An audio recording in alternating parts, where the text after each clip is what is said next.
ইন্নামা আমালু বিন্নিয়াত। আমি এই এলাকা যখন আসছি তখন বিভিন্ন মাদ্রাসা আমি ঘুরছি, ঘোরার পরে আসলাম দারুল আরকাম একাডেমিতে। আসার পর ইমাম হোসেন স্যারের সাথে আলাপ আলোচনা করার পর বুঝলাম যে এখানেই আমার সন্তানটাকে দেওয়া উত্তম হবে। আমার নিয়ত ছিল, নিয়ত অনুযায়ী আমার ফলাফল আমি পাইছি আলহামদুলিল্লাহ। আমার সন্তান এখন আজকে এখানে সবক নিবে। সবাই আমার সন্তানের জন্য দোয়া করবেন।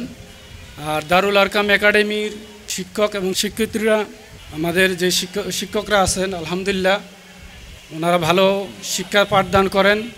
আমার সন্তানকে দেখলে আমি বুঝতে পারি আলহামদুলিল্লাহ দারুল আরকাম একাডেমি তার ভবিষ্যৎ উজ্জ্বল সুন্দর ইনশাআল্লাহ।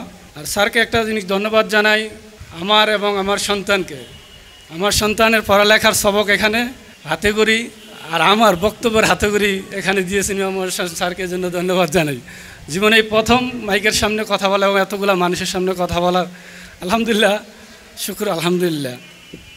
দারুল আরকাম একাডেমি যে কাজগুলো করতেছে আলহামদুলিল্লাহ, শিক্ষার্থীদের নিয়ে তাদের যে চিন্তা চেতনা, আলহামদুলিল্লাহ, আমি মনে করি এখান থেকে ভবিষ্যতে দিনের বড় বড় দায় বের হয়ে আসবে ইনশাআল্লাহ।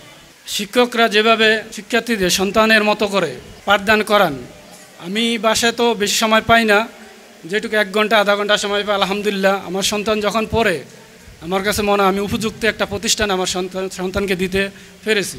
ওনারা যে দায়িত্ব পালন করতেছে এই জন্য আমি ওনাদেরকে আবার ধন্যবাদ জানাই। সবার প্রতি দোয়া রইল আল্লাহ যেন ওনাদেরকে কবুল করে, বাচ্চাদেরকে কবুল করে। দিন এবং ইসলামের যে খেদমতের জন্য শিক্ষকরা প্রচেষ্টা চালাইতেছে, এই প্রচেষ্টা অনুযায়ী যেন ওরা এগিয়ে যেতে পারে এবং দেশ এবং ইসলামের খেদমত করতে পারে। আল্লাহ তাদেরকে সেই তৌফিক দান করুক। আসসালামু আলাইকুম ওয়া রাহমাতুল্লাহি ওয়া বারাকাতুহু। দারুল আরকাম একাডেমি, ইসলামিক ও আধুনিক জ্ঞানের সমন্বয়।